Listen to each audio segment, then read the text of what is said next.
Welcome back to Expresso program में अब कुछ आलमी मंजरनामा बल्कि पाकिस्तान के आसपास की सूरत हाल पर नज़र डालते हैं। तो अफगानिस्तान की अगर हम बात करें तो गैर मुल्की फ़ौजियों की वापसी के हवाले से बातें हो रही हैं, लेकिन इसमें जूं जूं ये अमल तेज़ हो रहा है सूरत हाल ऐसा लगता है मज़ीद कशीदा होती नज़र आ रही है। कई इलाकों में जो अफगान तालिबान हैं वो गवर्नमेंट पर हावी होते दिखाई देते हैं, उनके दावे सामने आते हर कुछ दिन के बाद कुछ देर के बाद नया दावा सामने आता है कि नए इलाके पर कब्जा हो गया है। और नेटो की अगर ताम हम बात करें तो नेटो ने से अफगानिस्तान से जो अपना फौजी मिशन है उसके खात्मे का ऐलान कर दिया। बिल्कुल, अमेरिका ने भी 9/11 से पहले अफगानिस्तान से निकलने की कोशिशें की जा रही है अमेरिका की जानिब से, और लग यूं रहा है कि अफगानिस्तान से गैर मुल्की फौजियों के इनखला के बाद अफगानिस्तान की सूरत हाल खराब होने जा रही है। इसके साथ साथ बात करें आलमी सतह पर नई सफ बंदी, तो वो भी देखने में आ रही है। चीन और नेटो ममालिक के दरमियान नई सर जंग का भी आगाज होता दिखाई दे रहा है।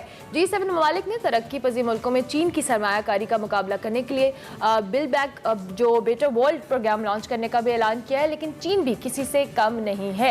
दुनिया के 7 तरीन मुल्कों को उन्होंने ललकारा है और 2 टोक अल्फाज में ये इंतबाह किया है कि वो दिन खत्म हो चुके हैं जब छोटे ममालिक के ग्रुप दुनिया की किस्मत का फैसला किया करते हैं। बिल्कुल, इसके साथ साथ नेटो चीन के बढ़ते हुए इसरो रसूख से भी परेशान है। That's why they are saying build back better, और वो इसे यूरोपीय ममालिक की सिक्योरिटी का खतरा समझने लगे हैं। लेकिन मसला सिक्योरिटी से ज्यादा कहीं मुझे लगता है मईशत का है। इस पर अमेरिकी सदर और बरतानवी वजीर आजम ने भी बयान दिया है।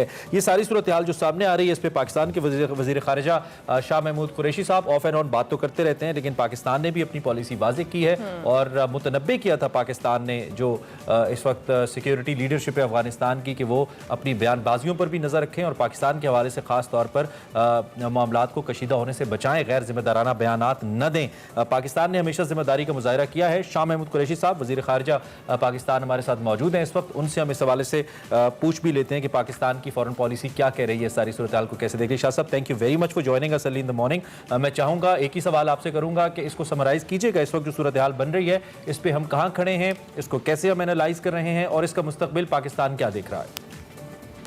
देखिए, हम तो खड़े हैं अमन के साथ और इस्तेहकाम के साथ, और हमारी कोशिशें भी दुनिया उनका एतराफ़ कर रही है कि पाकिस्तान मुखलिसाना कोशिश कर रहा है कि अफगानिस्तान में अमन हो, इस्तेहकाम हो। हम समझते हैं अमन और इस्तेहकाम में अफगानिस्तान का भी फ़ायदा है, पाकिस्तान का भी फ़ायदा है और पूरे खित्ते का फ़ायदा है। ये इस वक्त सूरत हाल जो है बहुत नाजुक है और ये अगले चंद हफ्ते और महीने बहुत अहम हैं। मामलात सुधर भी सकते हैं, मामलात बिगड़ भी सकते हैं। इनखला शुरू हो गया है, अमेरिकन फोर्सेस, कोलिशन फोर्सेस का विड्रॉल शुरू हो चुका है। तकरीबन निस्फ उनकी तादाद वहां से इनखला कर चुकी है और चंद हफ्तों में मजीद भी चले जाएंगे। इन हालात में अफगान लीडरशिप पर ये जिम्मेदारी होती है कि वो गुफ्तो शुनीद से मामलात को हल करें और इसका कोई सियासी हल तलाश करें। जंग से, कत्ल गारत से बहुत नुकसान हो चुका है, अफगानों का नुकसान हो चुका है और मजीद नुकसान उनकी अपनी बेटी में नहीं है। फिर खुदा न खास्ता अफगानिस्तान किसी खाना जंगी का शिकार हो जाता है या 90 की दहाई की तरफ लौट जाता है, वो अफगानिस्तान की लिए अच्छा न होगा। अभी यहाँ एक अफगानिस्तान के कुछ दानिश्वरों का यहाँ एक वफद भी आया हुआ है, मेरी उनसे मुलाकात भी हुई है, तबादला ख्याल भी हुआ है और बड़े अच्छे माहौल में जो पाकिस्तान का नुक्ता नज़र था वो मैंने उनके सामने रखा और जो उनके सवालात थे उनका जवाब भी दिया ताकि कोई अबहाम न रहे कि हमारी पॉलिसी क्या है। अच्छा शाह साहब, इसमें मुख्तसरन ये भी बता दीजिएगा पाकिस्तान के लिए सबसे बड़ा चैलेंज जो रहा है, एक तो हमने अपनी सरजमीन से दहशतगर्दी का कामयाबी से खात्मा किया, लेकिन दूसरी जानिब आपको मालूम है कि अब भी सरहद पार से बसा औकात ऐसे वाक़यात हो जाते हैं जिससे पाकिस्तान के ऊपर हमला किया जाता है, पाकिस्तानी फोर्सेस को अटैक किया जाता है और पाकिस्तान का कंसर्न भी यही रहा है और आने वाले वक्त में भी ये कंसर्न यकीनी तौर पर है, हमारा भी और हुकूमत का भी होगा कि अफगानिस्तान की सरजमीन इस्तेमाल ना हो। तो ये सबसे बड़ी इनसिक्योरिटी है हमारे लिए। इस पर क्या बातचीत हुई है अफगानिस्तान की हुकूमत से आपकी या जो नुमाइंदगान है, और इसका क्या मैकेनिज्म सामने आ रहा है हमारे लिए? बिल्कुल बात हुई है, बिल्कुल बात हुई है और हम दोनों के दरमियान एक अंडरस्टैंडिंग डेवलप हो चुकी है और बिल्कुल बड़ी अच्छी अंडरस्टैंडिंग है कि हम अपनी सरजमीन उनके खिलाफ इस्तेमाल नहीं होने देंगे और उन्हें अपनी सरजमीन हमारे खिलाफ या किसी तीसरे मुल्क के खिलाफ इस्तेमाल करने की इजाजत नहीं देनी चाहिए। उसमें कोई गुंजाइश, कोई नरमी, कोई ना बरते। ये एक वाज़ेह स्टेटमेंट है, एक वाज़ेह हमारी पॉलिसी है और अगर हम दोनों अतराफ इसका एहतराम करते हैं तो उनके लिए भी और हमारे लिए आसानी पैदा होगी। ठीक है, शाह महमूद कुरैशी साहब, वज़ीर ख़ारिजा पाकिस्तान, बहुत शुक्रिया, आपने हमें वक्त दिया और इस अहम मौजू पे अपने ख्यालात का इज़हार किया। शाह महमूद कुरैशी साहब हमसे बात करें। आज सच्ची इसी टॉपिक पे बात करने के लिए कामरान यूसुफ हमारे साथ मौजूद हैं, सीनियर तज्जाकार हैं, एंकर पर्सन है। बहुत शुक्रिया कामरान कि आपने हमारे शो में हमें ज्वाइन किया। अभी हम अफगानिस्तान की सूरत हाल पे बात कर रहे थे और इस हवाले से भी और शाह साहब ने वैसे एक बड़ा एक सिचुएशन क्लियर भी की है कि पाकिस्तान की पॉलिसी वजह, लेकिन पाकिस्तान को इसका नुकसान होता रहा है। इसमें कुछ गलतियां हमारी भी रही हैं जो सोवियत वॉर के अंदर हमने की, लेकिन उसके बाद पिछले कुछ अरसे में, खासतौर पर पिछले 20 साल के अंदर हमने जो एक एलआई की सूरत में हम सामने आए और अब एक बार फिर कुछ ऐसा माहौल बनाने की कोशिश कुछ हलकों की जानिब से की जा रही है जैसे पाकिस्तान किसी एक मुल्क के लिए कुछ करने जा रहा है। तो ऐसी कोई भी सिचुएशन पाकिस्तान के लिए तो यकीनी तौर पे ठीक नहीं है। पाकिस्तान एक गैर जानिबदार, एक सॉवरेन स्टेट है, उसकी अपनी पॉलिसी है, उसकी अपनी एक डिफेंस पॉलिसी है, फॉरेन पॉलिसी है और उसके मुताबिक पाकिस्तान ने हमेशा इस अमल की तायद की है कि खित्ते में अमन होना चाहिए और कोई भी ऐसा मुल्क, कोई भी ऐसा फैक्टर जो बदमनी का बाइस बनता है, चाहे वो सरहद के इस पार हो या उस पार हो, पाकिस्तान ने हमेशा उसके खिलाफ फाइट किया और बड़ा कामयाबी से फाइट किया है। और अब भी पाकिस्तान यही चाहता है कि अफगानिस्तान की सरजमीन में अमन होना चाहिए। ये जमीन या हमारी जमीन भी किसी दूसरे मुल्क के खिलाफ इस्तेमाल नहीं होनी चाहिए। शाह साहब ने भी यही कहा। कामरान, बहुत क्लियर स्टैंड, बिल्कुल। कामरान हमारे साथ लाइन पे। कामरान, जिस तरह से अभी शाह महमूद कुरैशी साहब भी बात कर रहे थे, आपको पहले तो खुशामदीद कहेंगे शो में।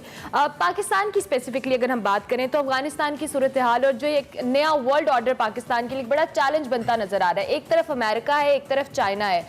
किस तरह से पाकिस्तान जो अपने ये इस बैलेंस को मेंटेन करेगा इस नए वर्ल्ड ऑर्डर में? मेरे ख्याल में ये बहुत बड़ा चैलेंज है। बैलेंस मेंटेन करने की हम कोशिश तो कर रहे हैं क्योंकि ये इसमें कोई शक नहीं है।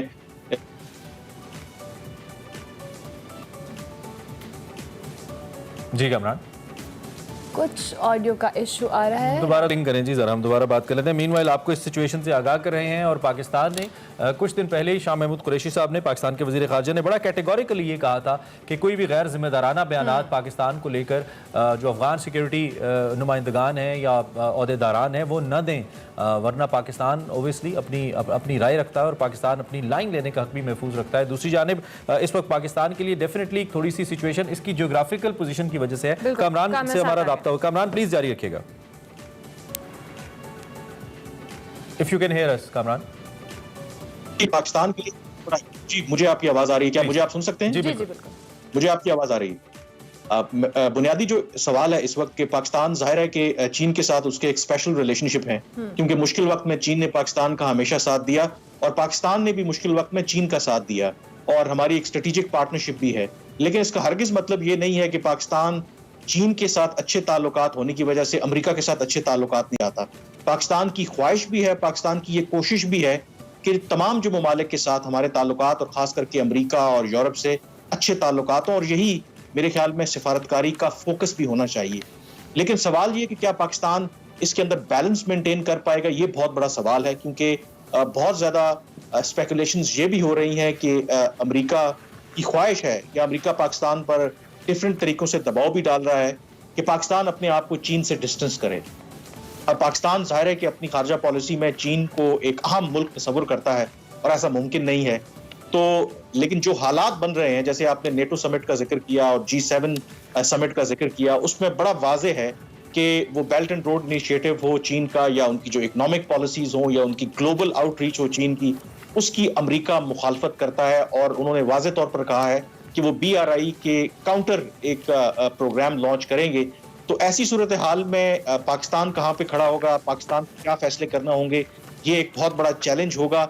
लेकिन आई एम श्योर कि पाकिस्तान की अभी भी ख्वाहिश है कि हम एक एज अ ब्रिज तो काम करें अमेरिका और चीन के दरमियान, लेकिन किसी एक के कैंप में शामिल ना हो। क्या हम इवेंचुअली ये कर पाएंगे, ये एक बहुत बड़ा सवाल है।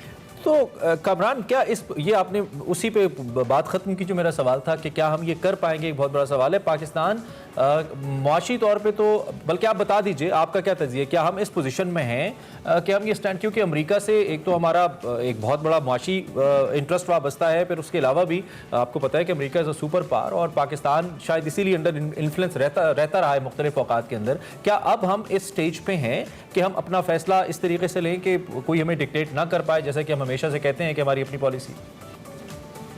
देखिए, उसके लिए बहुत जरूरी है कि हमें अपने जो कदमों पे खड़ा होना होगा। जब आप किसी पे रिलायंस नहीं करते तो फिर जाहिर है कि आप किसी की डिक्टेशन नहीं लेते। अमेरिका के केस में एक चेंज जरूर आया है। आज से चंद साल पहले आपको पता है कि कोलिशन सपोर्ट फंड में सिक्योरिटी असिस्टेंस या सिविलियन असिस्टेंस की मद में अमेरिका पाकिस्तान को पैसे देता रहा, तो उनके पास एक बहुत बड़ा लेवरेज था।